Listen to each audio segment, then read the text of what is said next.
reflexão de um tema relevante que constitui a nossa abençoada doutrina consoladora dos Espíritos.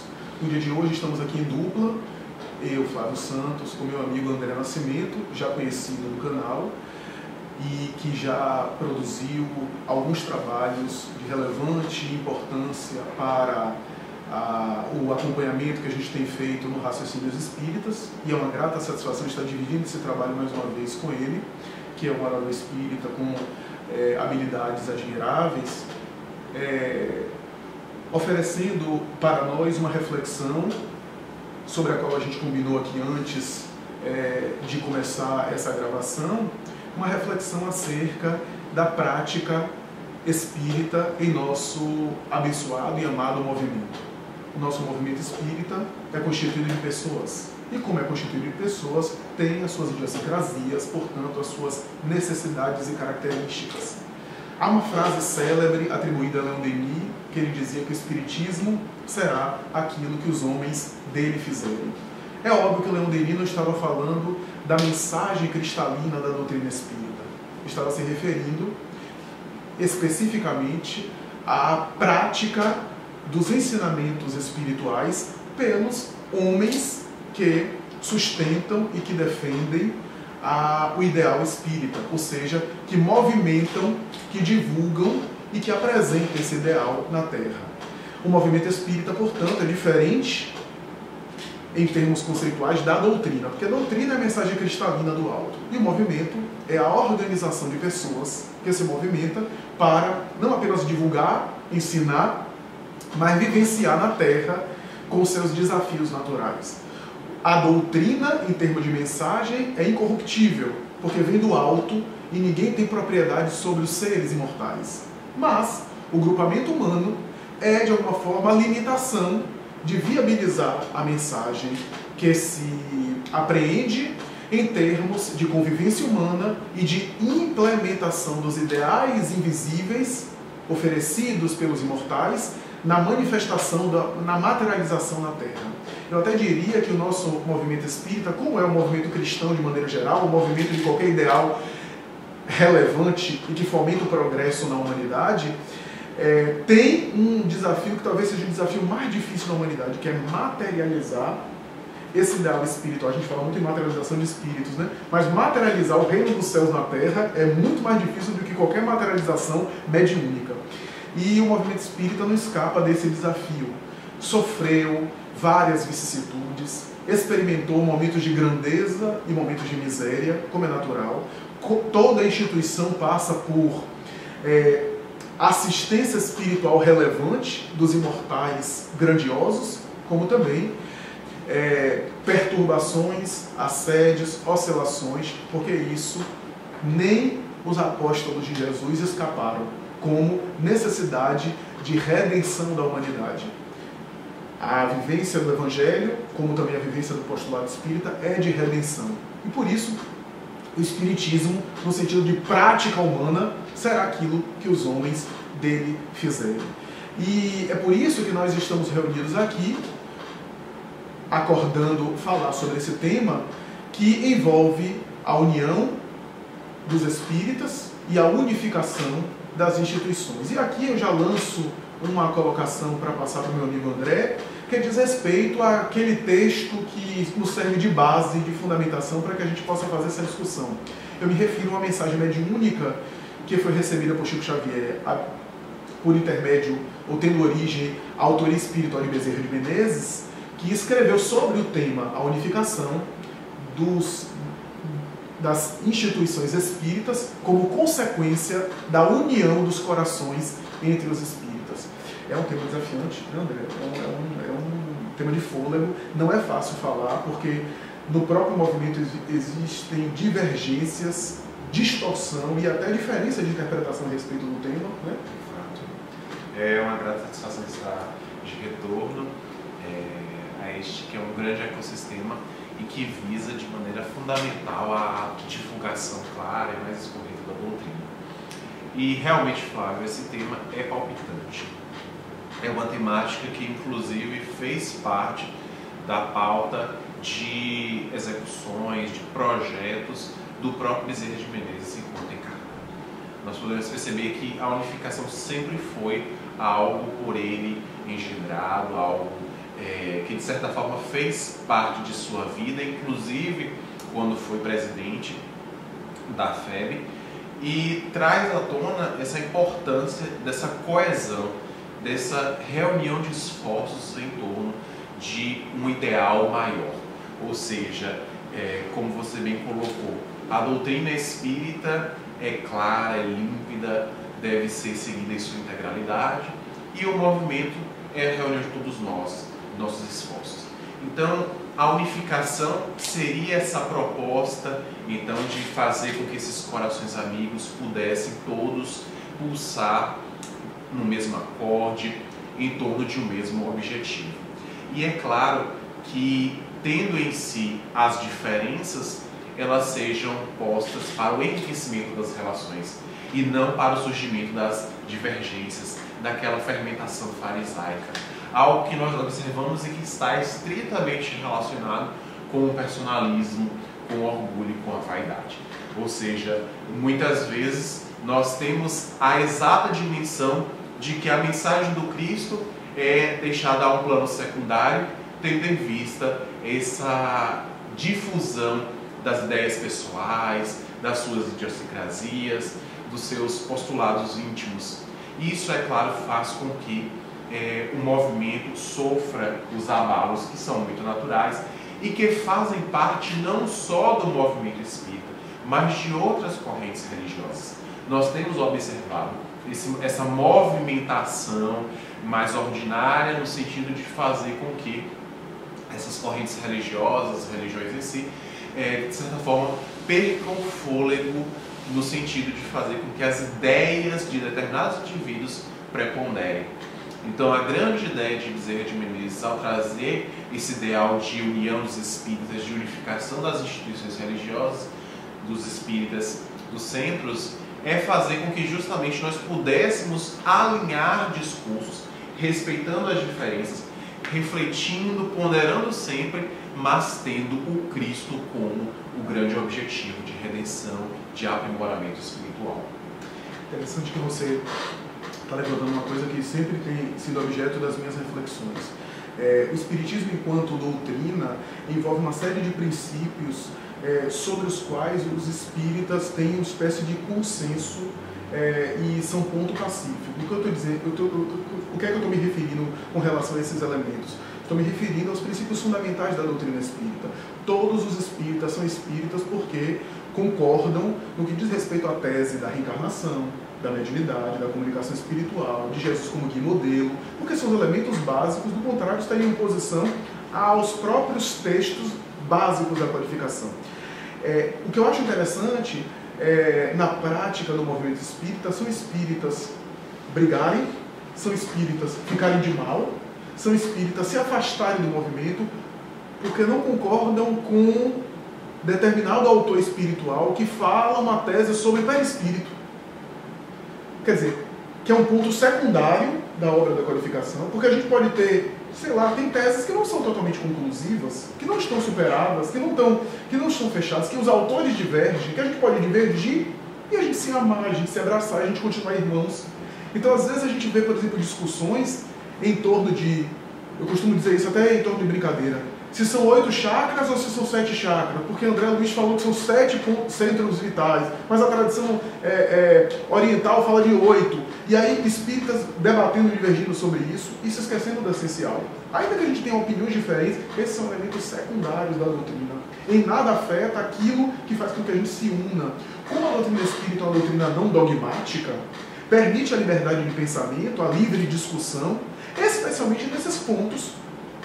Já permite nos pontos fundamentais, já permite nos princípios básicos. Então, Deus, imortalidade e reencarnação foi colocado por Allan Kardec, primeiro por conta do seu o controle universal do ensino dos espíritos, e segundo porque ele passou pela senso-razão, pelo bom senso. Mas esses pontos ainda assim são passíveis de discussão. Imaginemos os pontos secundários. Então, o que me causa espécie, às vezes, é os espíritas se esquecendo do essencial e se apegando ao secundário. Eu me lembro da colocação de Jesus.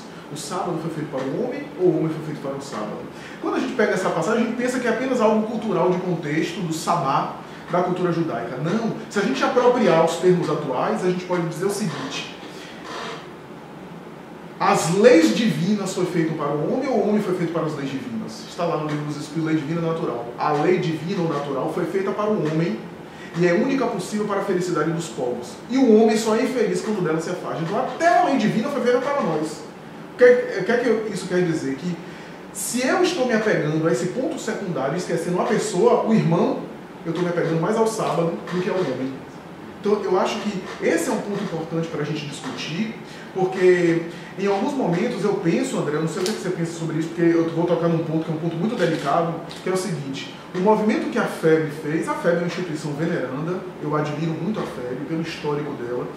Óbvio que houve dificuldades, houve defeitos, houve, porque as criaturas são imperfeitas. Ao longo da história da FEB, a gente tem a dimensão espiritual da FEB, todos os médios de credibilidade, os autores de credibilidade citam isso como sendo algo que é amparado pelo próprio Cristo, por intermédio de Ismael. Enquanto aspecto humano, ou seja, a dimensão material da coisa, claro que sofre dificuldades, como toda instituição humana, mas eu acho que, eu me lembro de Ivone dizendo assim: eu prefiro errar dentro da FEB do que acertar fora. Ela dizia isso. Por quê? Porque se eu erro dentro da FEB, eu posso ser corrigido e voltar para o bem. Mas se eu estou tentando acertar e até acertando fora, nem sempre aquilo está produzindo ideal. É claro que ela estava fazendo, a gente tem que tomar em consideração essa frase dela, que ela estava dizendo o seguinte, que a gente não deve medir esforços para colaborar com essa proposta, porque a proposta, na teoria pelo menos, da FEB é muito boa. Eu me refiro aqui, por exemplo, ao Pacto Áureo, que é um ponto espinhoso do movimento espírita, e recebeu críticas aqui até de expoentes, não vou citar os nomes, mas há vários autores do passado que se colocaram contra o Pacto Áureo. O Pacto Áureo, que aconteceu em outubro de 1944, não me lembro o dia, se não me engano, 5, em que Lígia Vasconcelos expôs esse conceito do Pacto Áureo, né? É dele, inclusive, essa autoria do Pacto Áureo, que vem de alguma forma ratificar aquela ideal de Bezerra de Menezes, e logo imediatamente, depois da proclamação do Pacto Áureo, em uma conferência espírita que houve, alguns setores do movimento espírita já entenderam mal. E esse entendimento até hoje se propaga, que é a ideia de que o Pacto Áureo, com a unificação, vai tornar os espíritas todos padronizados. Então, toda casa espírita vai fazer a mesma coisa. Não, nunca houve isso na proposta da FEB no movimento espírita. Então, se um centro espírita, sei lá, está situado em uma comunidade onde tem determinada carência social, os trabalhos sociais têm que ser específicos para aquela comunidade. Os tratamentos fluidoterápicos têm as suas especificidades, as suas necessidades. O trabalho mediúnico tem algo que é universal, que faz parte da prática espírita, mas tem algo que é do sujeito, das características, do contexto cultural, né? Divaldo, que é um grande orador espírita que viaja ao mundo, ele observa essas características culturais. Quando ele viaja, ele costuma expor isso, mas preservando a essência, né, da mensagem, a despeito das condições culturais de cada país, de cada povo. Então o espiritismo tem essa força por isso, porque ele consegue penetrar nas diversas, né, estruturas culturais, respeitando os contextos e preservando a essência moral da sua mensagem.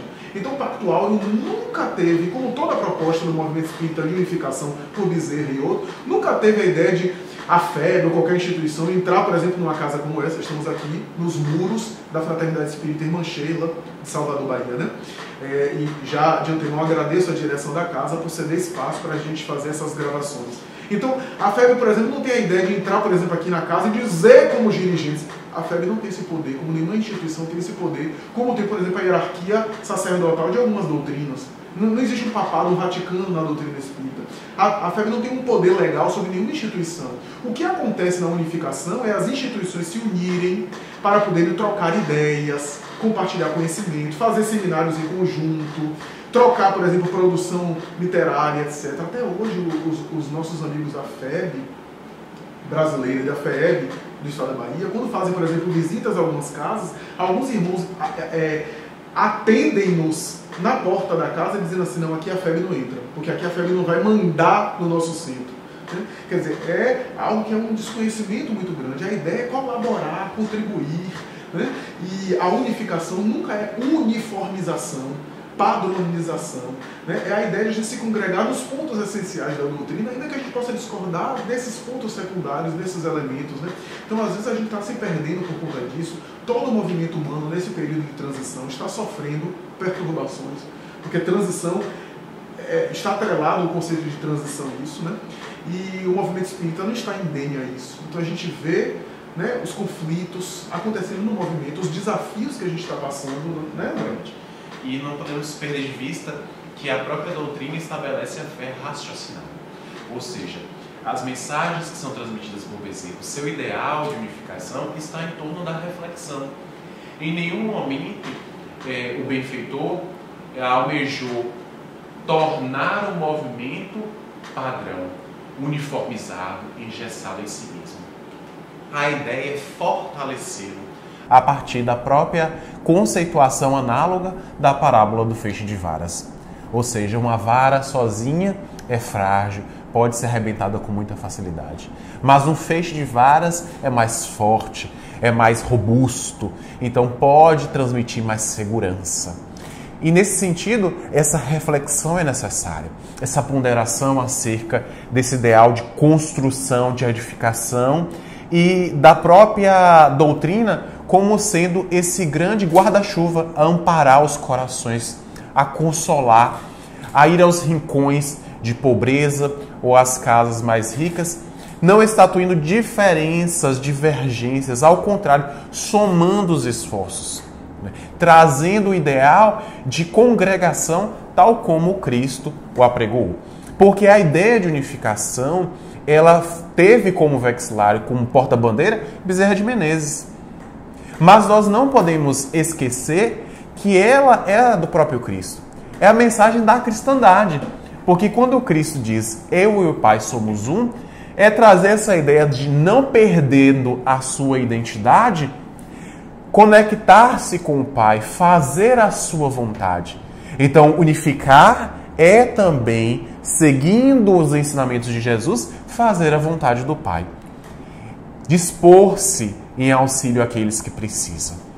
Trazer à tona a importância do compartilhamento, da multiplicação, de um ideal de amparo, ou seja, os indivíduos que sabem mais compartilham as experiências com aqueles que estão iniciando, que são neófitos. E essa troca de experiências vai enriquecendo. Então, o objetivo da FEB, das outras federativas estaduais, é justamente esse.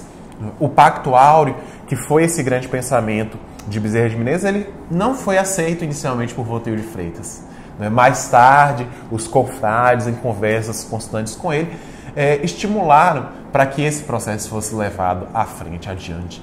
Então, demonstrar que realmente foi um processo doloroso, mas que hoje, de certa forma, traz os frutos. Ou seja, nós temos hoje instituições que são mais fortes, instituições que conseguem passar pelos abalos cotidianos, costumeiros, com muito mais facilidade. E é claro, essas práticas individuais, esse roteiro circunscrito às necessidades imediatas de determinada localidade, fazem parte desse processo. Ou seja, o respeito à pessoa humana, à integridade, a ideia de que é necessário unir, entendendo os graus evolutivos de cada criatura, as necessidades de cada instituição, a sua importância naquela comunidade. E é nesse sentido que a unificação vem justamente estabelecer a ideia do trabalho. Ou seja, que é necessário que nos desdobremos em torno desse ideal maior, que foi a grande baliza do Cristo. Porque Kardec chega a dizer na Revista Espírita, de janeiro de 1865, que sem o trabalho nós não poderemos ter doutrina espírita. Porque até mesmo os indolentes poderiam tomar de um livro e orar. Mas é necessário que nós nos dediquemos, que haja o esforço de nossa parte, nós que somos trabalhadores, que estão se sucedendo aos esforços iniciais daqueles que encontraram as maiores dificuldades. Então, Emmanuel também, numa outra mensagem a respeito desse trabalho, pontua que todo ministério exige dedicação e lealdade. Lealdade essa que é traduzida como Fidelidade por Humberto de Campos em Boa Nova. Ou seja, a universalidade do ensino da doutrina trazendo essa ressonância direta, endossando as nossas ações em torno desse trabalho que deve ser contínuo, né? Porque a casa que não é unificada, ela rui, ela não se subsistirá. Então, todo esse ensino de unificação, ele nasce com o Cristo, não é? Ele traz essa conceituação mais viva, mais revigorante e faz com que entendamos a importância dessa coesão. Porque se nós analisarmos a própria história do nosso benfeitor, do Consolador, nós vamos ter ideia disso. O Cristo era perfeito relativamente, mas ensinou-nos o compartilhamento por medida de avanço, de redenção, de solidariedade, e por isso trouxe o colégio apostólico, para que esse ideal não morresse com ele mesmo, para que fosse multiplicado em outros corações, para que aqueles pergaminhos alcançassem outras localidades que ele não pôde alcançar. Então é uma ideia tão benéfica e ao mesmo tempo tão altruísta que nos estimula a seguir adiante, a fazer além, a respeitar aquele que passou, que deu seu contributo, e também oferecer a nossa cota de trabalho, de esforço nesse sentido. Então, por isso a importância dessa unificação, que também é endossada, de certa forma, consubstanciada com a humildade. É necessário dobrar-se, resignar-se ao ideal, deixando que as minhas ideias pessoais possam ser abraçadas ou mutiladas em momento oportuno, e que, apagando-nos, o Cristo possa aparecer. O que eu acho bacana, né, do que você está falando, e me fez lembrar da própria mensagem sobre a qual a gente até já discutiu antes da produção desse vídeo, a mensagem de 1963, se não me falha a memória, né? Essa mensagem é clara quando alude de que essa unificação tão idealizada das instituições, que, trocando em miúdos, é uma conexão entre as instituições, para que a gente não faça também um movimento espírita de pessoas desconectadas, onde a impressão que passa ao neófito em que cada casa possui um espiritismo diferente. Kardec teve muita preocupação em não deixar nas entrelinhas da sua obra a ideia que pudesse servir no futuro das pessoas dividirem e fazerem vários espiritismos, como aconteceu com a doutrina cristã. Hoje a gente pega a doutrina cristã, só derivado de Lutero, a gente tem 2.000 religiões protestantes que se derivam do pensamento luterano. A gente tem uma série de doutrinas cristãs, todas elas que dizem que tem a verdade e que partem do mesmo texto, que é o Novo Testamento, dos ensinamentos de Jesus, e a partir dali, tudo, né, que foi construído por interpretação. Por quê? Também tem a linguagem simbólica do Novo Testamento, né? A mensagem parabólica. No caso da mensagem espírita, Kardec teve muito cuidado, filólogo que ela era, de estruturar uma mensagem que não desse margem mais tarde da pessoa falar, não, eu sou espiritismo a fulano, a beltrano, eu sou espiritismo X ou Y, como aconteceu no passado, a ideia de ser um espiritismo científico, um espiritismo filosófico, desmembrar a doutrina. A gente não encontra isso. O espiritismo é um corpo monolítico, como diz Viana de Carvalho, por meio de Divaldo Franco, né? Então, eu acho que essa preocupação de Bezerra é muito interessante, porque é uma conexão entre as instituições, para não fazermos um movimento em que aparente que, na verdade, a gente está diante de várias religiões e não uma só, né? Essa é a ideia da unificação. Mas Bezerra coloca um ponto importante, que é o seguinte: não haverá unificação das instituições se não houver união entre os espíritas. A união, né? E união, aí que está o problema, implica em relacionamento. E relacionamento é difícil, seja relacionamento conjugal, seja relacionamento familiar, pai e filho. A gente vê, por exemplo, na Terra como os relacionamentos de toda sorte, inclusive familiares, estão periclitando, né? A gente vê, por exemplo, eu estava lendo recentemente um texto falando que 70%, por exemplo, dos casamentos na Europa acabam em divórcio. Nenhuma crítica, nenhum juízo de valor, porque não estou dizendo aqui que necessariamente é bom os casamentos que duravam para sempre, como aconteceu no passado. Mas é um dado que vale a pena a gente mostrar, um dado alto, né? O que é que acontece conosco? Então, a ideia de relacionamentos E eu admiro muito, não apenas casamento, qualquer relacionamento, amizade, que a pessoa tem não sei quantos anos, isso já demonstra uma certa estabilidade da pessoa. Né? A pessoa dá sinais de que tem algo de estável.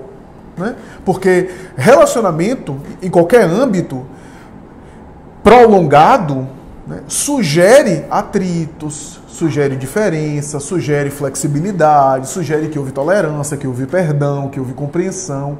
Né? Eu estava comentando isso com um casal, amigo, que está fazendo quase 40 anos de casamento lá na Casa do Caminho, onde a gente fez uma palestra ontem, e dois amigos nossos que são trabalhadores da casa, e aí o pessoal da casa estava cumprimentando eles, né, etc. E eu falei, ninguém chega a 39 anos de casado se não houve muita tolerância e muito perdão.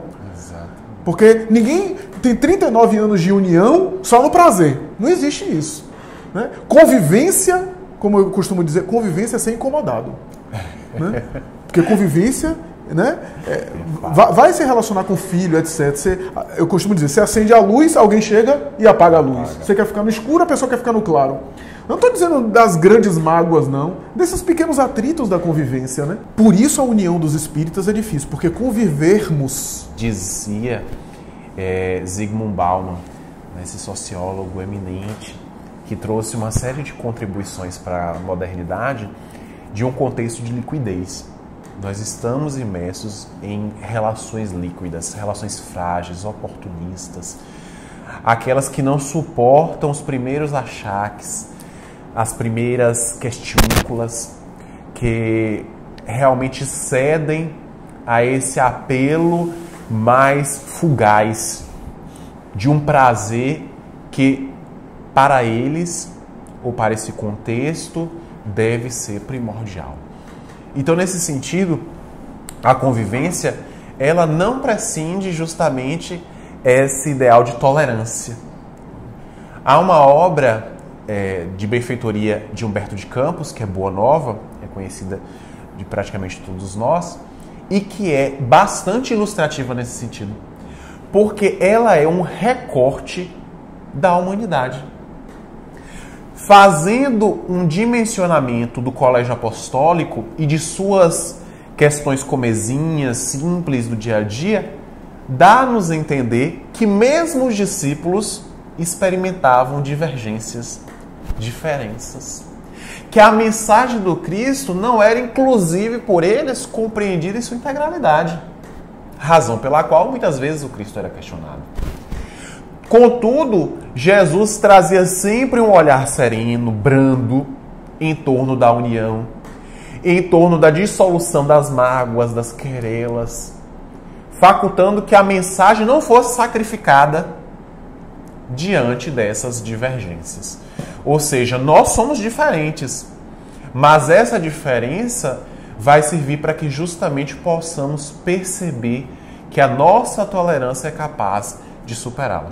Então, é esse ideal que faz com que entendamos que a convivência é essa medida fundamental nas relações humanas e, por consequência, esse elemento crucial na unificação. Ou seja, é necessário bem conviver, estreitar laços com as criaturas, entendendo que, de fato, tudo aquilo que nós entendemos como um corpo de verdade faz parte de sua própria história e que é necessário respeitar a história do outro, os seus traumas, as suas más convivências, os seus bons exemplos, tudo isso faz com que nos apresentemos hoje. E esse respeito aos graus evolutivos faz com que justamente nós tenhamos essa união de corações. É muito bacana, porque, por exemplo, vou dar um exemplo, o canal Raciocínios Espíritas. Os comentários abaixo da descrição dos vídeos estão desativados, ou melhor, não é desativados, eles passam por autorização nossa antes de serem publicados. Por uma razão muito simples.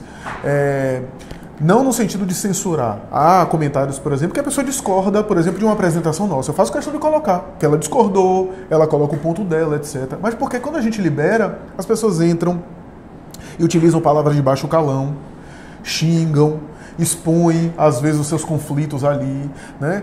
Agridem pessoas, às vezes, expressam de uma maneira vulgar e de uma maneira agressiva os seus pontos de vista. Então, por isso, quando a coisa vai e descamba para o ataque pessoal, a gente acaba não publicando por um bom tom, até porque às vezes há crianças que às vezes assistem. Agora, quando a pessoa discorda, etc., de ideias, a gente coloca, a gente faz questão de colocar. O que me espanta, às vezes, não é os nossos irmãos evangélicos que entram atacando. Às vezes são espíritas. Exatamente. E em alguns momentos a gente vê espíritas brigando. Quer dizer, eu até entendo que outros irmãos nossos de outras religiões, que dentro do conceito dele a gente está com o demônio e que eles estão combatendo o demônio, até tem uma certa coerência. Mas eu não entendo os espíritas combatendo uns com os outros porque pensam diferente. Né? Então, essa ideia é uma ideia que vale a pena a gente pensar, porque se a ideia da união é tornar os espíritas uma família, se eu tenho um filho, ou tenho um irmão, ou tenho um cônjuge, eu vou ficar brigando publicamente com ele, eu até chamo ele em particular. Eu acho que é a função da casa espírita. A função da casa espírita, Filha Beni Miranda diz que a casa espírita pode ser uma espécie de colo de mãe, né? Então você chama, dá o carão até, dá a bronca, bota os filhos para se resolverem, para fazer as pazes, lava a roupa suja e depois acaba com aquilo. E não expõe, né? E você toca num ponto agora que é muito interessante. Porque Maíse Braga, que é uma expositora da Comunhão Espírita de Brasília, que já fez uma série de trabalhos para a FEB, diz, ela que já teve uma convivência mais ostensiva com Chico Xavier, que os maiores embates, que as cusparadas, que as bofetadas não vieram dos correligionários de outras congregações religiosas, mas sim do próprio seio espírita. O que a espantou no momento, porque ela era jovem e percebia já essas divergências existentes no movimento.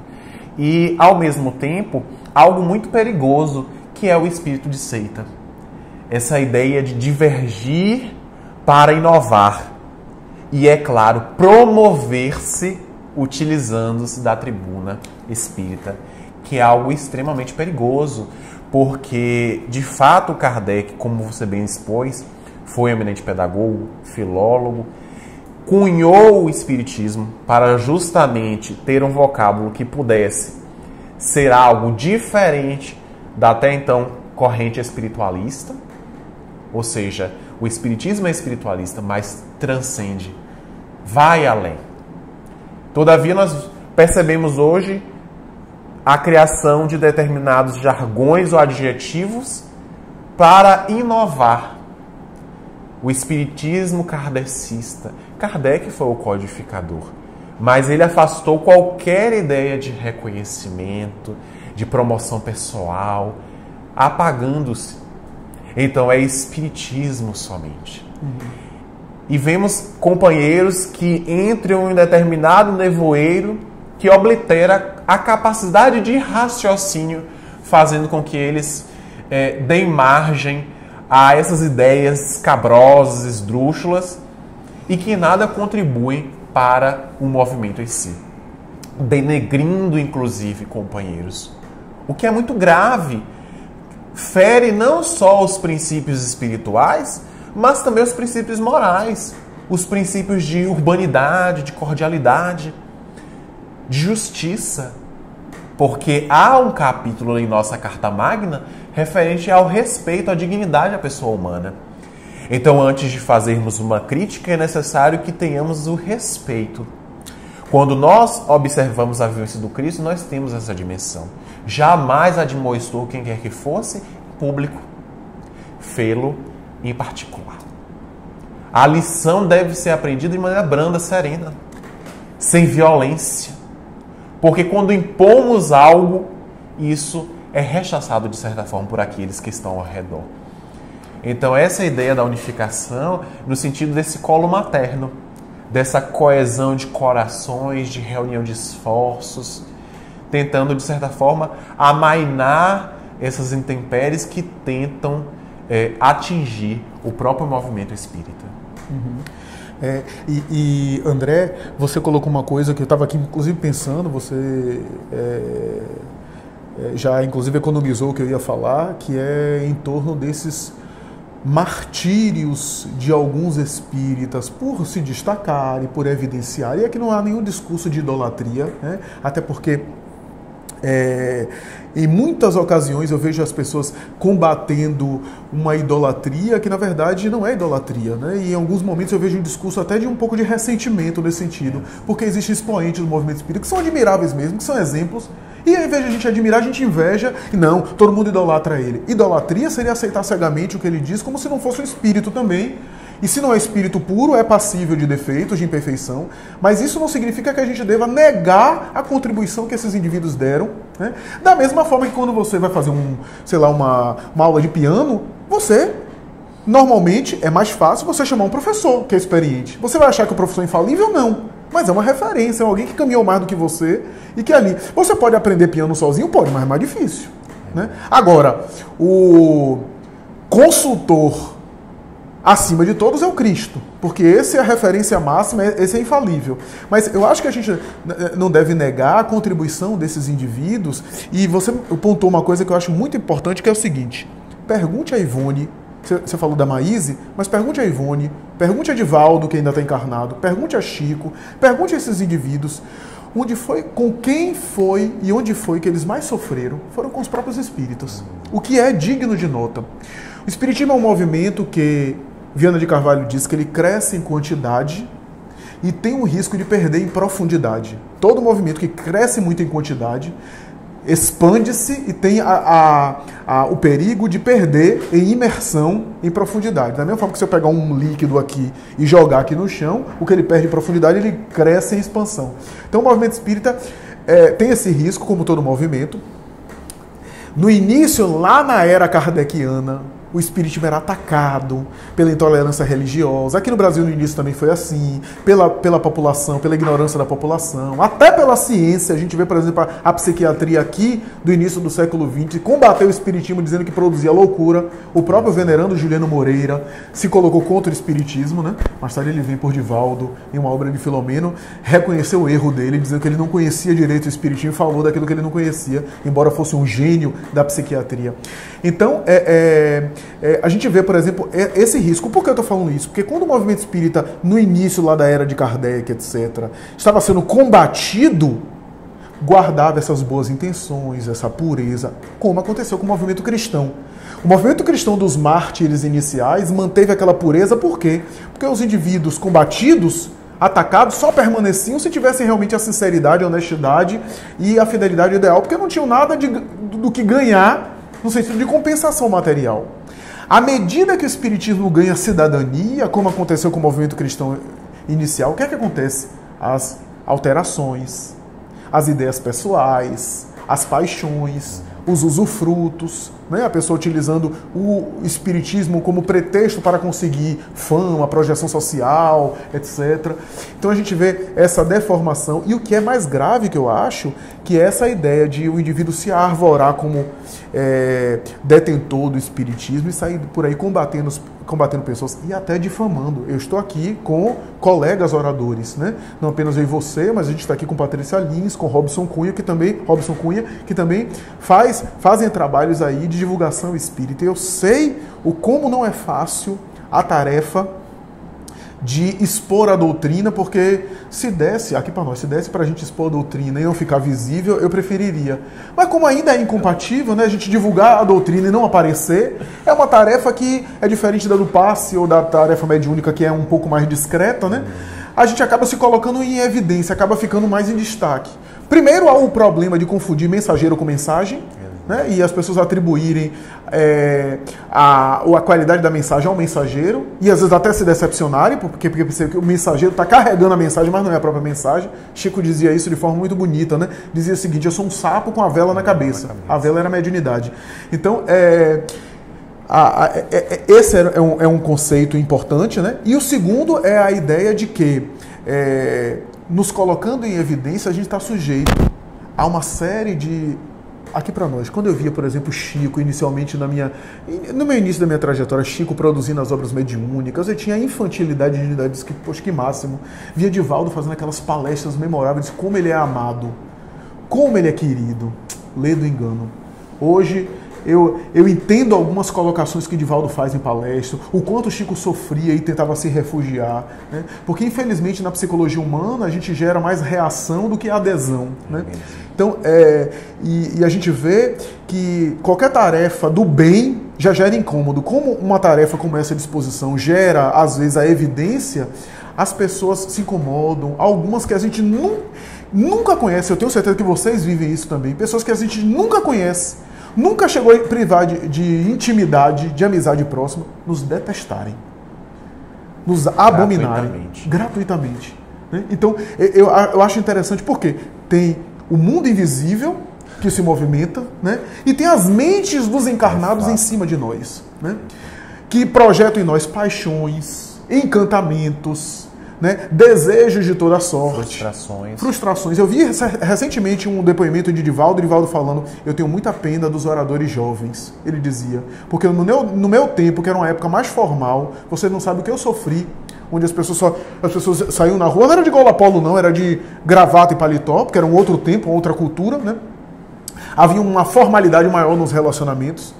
E ele dizia o quanto ele sofria de assédio, de problemas, de tentações e de perturbações nessa área, né? Então, imaginemos, por exemplo, hoje os desafios que os oradores espíritas experimentam, e os divulgadores de maneira geral, não apenas os oradores, né, para não limitar. Então, o que eu acho interessante é isso, né? O como essas tarefas, o médium, que também às vezes se destaca, né? Porque tem que colocar, legalmente falando, o nome dele no livro que é produzido, é uma questão legal, né? Responsabilizar-se materialmente pela produção da obra, né?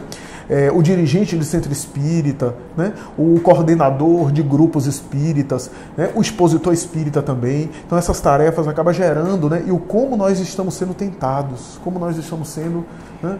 Essa ideia inicial que você trouxe, ela está bem pautada também na mensagem de Bezerra, no sentido da reflexão, da ponderação.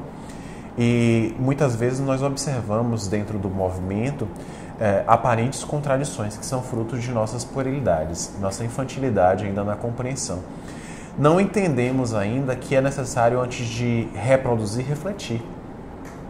Que nós somos potenciais que têm raciocínio. E muitas vezes criamos embates infrutíferos, completamente desarrazoados.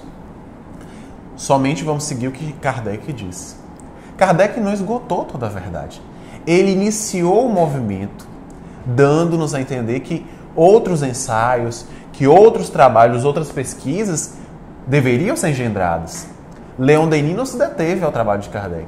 Pesquisou de maneira também a pontuar o seu ponto de vista, as suas ideias, e, é claro, ideias aderentes e respeitosas. Ou seja, é necessário que nós tenhamos essa dimensão. E atualmente observamos confrades, confreiras, que se limitam à obra kardeciana, esquecendo-se das contribuições de André Luiz, de Joana de Ângeles, que já foi muito apedrejada também. Porque não se deram ao trabalho de minudenciar, de identificar nos escaninhos da obra, da codificação, postulados que foram desdobrados por outros companheiros, por outros espíritos. Então é necessário que antes de reproduzirmos especificamente algo que ouvimos, refletirmos, ponderarmos a respeito. Tentarmos compreender se aquilo dali realmente está em dissonância ou em aderência com a proposta da doutrina, com seus princípios básicos. Daí a importância de nós adentrarmos a senda da codificação, tomando a ideia daquilo que é o alicerce da doutrina antes de nos enveredarmos por outras obras que se distribuem, que se multiplicam a mancheias, que fazem parte desse movimento vaidoso, cobiçoso, cúpido, de enriquecimento da criatura, utilizando-nos de algo que já existe, buscando essas inovações. E é claro, em certa medida, muitas vezes, pela falta de conteúdo, de robustez das suas ideias, atingindo os confrades. Então, nesse sentido que nós percebemos essa fragilidade humana ainda, dessa incompreensão que, como você bem pontuou, o mensageiro não é a mensagem. Todos nós enfrentamos os nossos dilemas, as nossas questões particulares, os nossos paradoxos. A vivência da doutrina espírita não está no centro, está fora dele. Nós aprendemos aqui para praticarmos fora. E então, o grande perigo de idearmos ou de idealizarmos em torno de alguém é fragilizarmos a mensagem que ele está a nos transmitir. Ou seja, focamos na pessoa e nos esquecemos da mensagem. E todas as frustrações oriundas dessa relação acabam respingando no corpo de doutrina. Então daí a importância dessa unificação que vem como esse elemento pacificador e ao mesmo tempo estimulador da união, da coesão, dessa costura no tecido social que se encontra esgarçado e que, é claro, há de resplandecer um dia em sua beleza, em sua plenitude. Então, a observação que fazemos nesse sentido é que essas diferenças devem ser deixadas à margem. As contribuições políticas, econômicas são muito válidas, mas não nos esqueçamos que a doutrina espírita é a política. Nós espíritas, cumprindo o dever cidadão, podemos nos expressar politicamente falando, de maneira respeitosa, equilibrada. Mas a doutrina em si não tem qualquer tipo de vinculação com essa ou aquela doutrina, com essa ou aquela corrente filosófica ou conceituação mais específica, mais individualista. Então, falta-nos o discernimento necessário para compreendermos essa doutrina e, por isso, a necessidade de nos unirmos, aprendendo nesta convivência, tolerando, cedendo, porque esses são os mecanismos capazes de aparar as nossas arestas diante desse cenário tão atribulado, tão convulsionado, socialmente falando.